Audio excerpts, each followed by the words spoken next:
What's up, fight fans? Welcome to my channel. This is Johnny. Today we're going to be going over the statistics that nobody talks about when mentioning a possible blockbuster fight between two of the top lightweights in the world. I'm talking about Gervonta Tank Davis and Shakur Stevenson.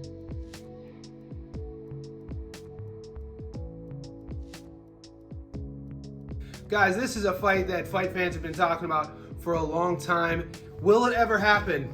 We're not getting any younger, and as the time keeps ticking away, the answer of yes seems less and less likely, but that doesn't mean we can't have a little fun today and break them down. What we're gonna do statistically is compare and contrast both fighters. We're gonna talk about the stats of their records, their resumes, and we're gonna come up with a statistic related to their strength of schedule. We're gonna add up their total opponents' win-loss records on the night that they fought each fighter and come up with a statistic called strength of schedule. We'll compare that. It gives us another example of using statistics, data, to talk about some of our favorite fighters. Guys, we know both fighters have been in the news for various reasons. Let's talk about potential fight matchups.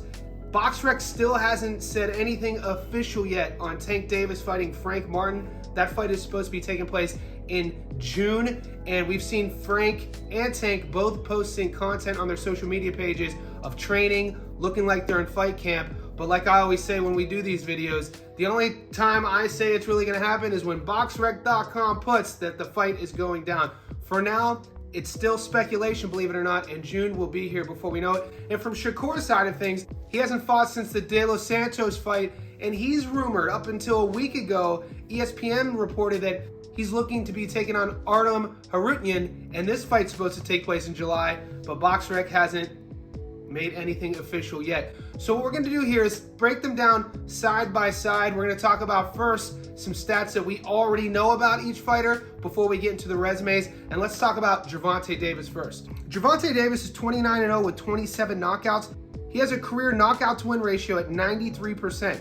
He's currently ranked the #1 lightweight fighter in the world. At 29 years old, he stands at 5'5" with a 67-inch reach.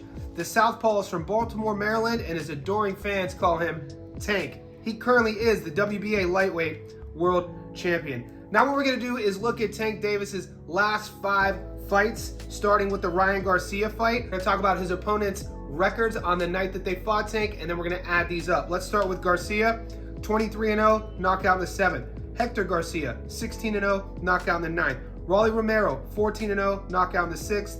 Isaac Pitbull Cruz, 22-1, UD in the 12th. Mario Barrios, 26-0, knockout in the 11th.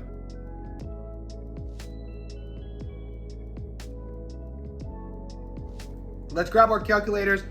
We add all those records up and we get an outstanding win-loss record of 102 wins with only 1 loss, giving Tank Davis a 99% win-loss ratio strength of schedule for his opponent's last 5. He is 5-0 with 4 knockouts, and this is something that when you have a career knockout to win ratio at 97%, your fans tend to expect things from you. 4 of his last victories are knockouts. The only guy he couldn't get out of there was Isaac Pitbull Cruz, and that victory is aging better and better as the days go on. We saw what Pitbull did to Raleigh just last weekend. Let's turn the page and look at Shakur Stevenson. Shakur Stevenson is 21-0 with 10 knockouts. He has a career 48% knockout to win ratio. He currently is the #2 lightweight fighter in the world. At 26 years old, he stands at 5'8" with a 68-inch reach. The southpaw hails from Newark, New Jersey, and currently is the WBC lightweight world champion. Let's look at his last 5 fights. He last fought De Los Santos, 16-1, UD in the 12th. Yoshino, 16-0, knockout in the 6th. Conceição, 17-1, UD in the 12th. Valdez, 30-0, UD in the 12th. Jamel Herring, 23-2, knockout in the 10th.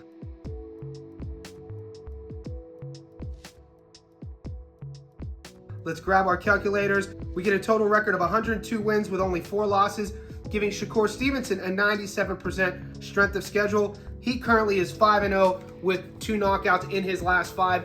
And a couple stats that really jump off the paper when we're comparing and contrasting Shakur and Tank. A, the height difference. They're both southpaws, so that's going to cancel each other out. But Shakur fights at a 5'8" range, and he fights taller than he looks anyway. When he goes up against Tank at 5'5", Tank's style, more of a marauding style. He's going to want to get in close And narrative would be all about, could Shakur circle away from Tank's power and limit him from getting on the inside? And Shakur, could he pick Tank apart from the outside? Could he handle this for 12 rounds? The second stat is obviously that knockout to win ratio. Stevenson, 21 wins, only 10 of his wins are coming by knockout. And Tank, on the other hand, 27 of his 29 wins are via knockout. And this is pretty interesting in my opinion when you look at how the fans look at both guys as well. Tank Davis, face of boxing. Shakur Stevenson, we know he took a lot of heat from boxing fans with how he went about his business against De Los Santos. I personally like the De Los Santos fight. With Shakur Stevenson, as a fan, you have to know what you're getting into before he fights. He's a technician, Olympian, southpaw, high fight IQ. He's not going to put himself in situations to bar fight or to slug it out. He's going to make you make mistakes. And if you can't catch him, if you can't cut off that ring, if you can't outpoint him, you're not going to beat him. And so far, after 21 fights, he is perfect. And from a purist perspective, this is why his fans love him. So when we hear about styles make fights, you have a knockout artist, slugger like Gervonta Davis, and you have a smooth, silky, southpaw, defensive savant like Shakur Stevenson. Man, anybody watching this who says they wouldn't want to see this play out, you don't know boxing. Last question is obviously for you guys. If this were to take place, fingers crossed, hopefully one day it does. Like I said when we started, we're not getting any younger. What side would you be on? Would you go with the knockout artist, Tank Davis, or the slick southpaw, Shakur Stevenson? Let me know in the comment section below.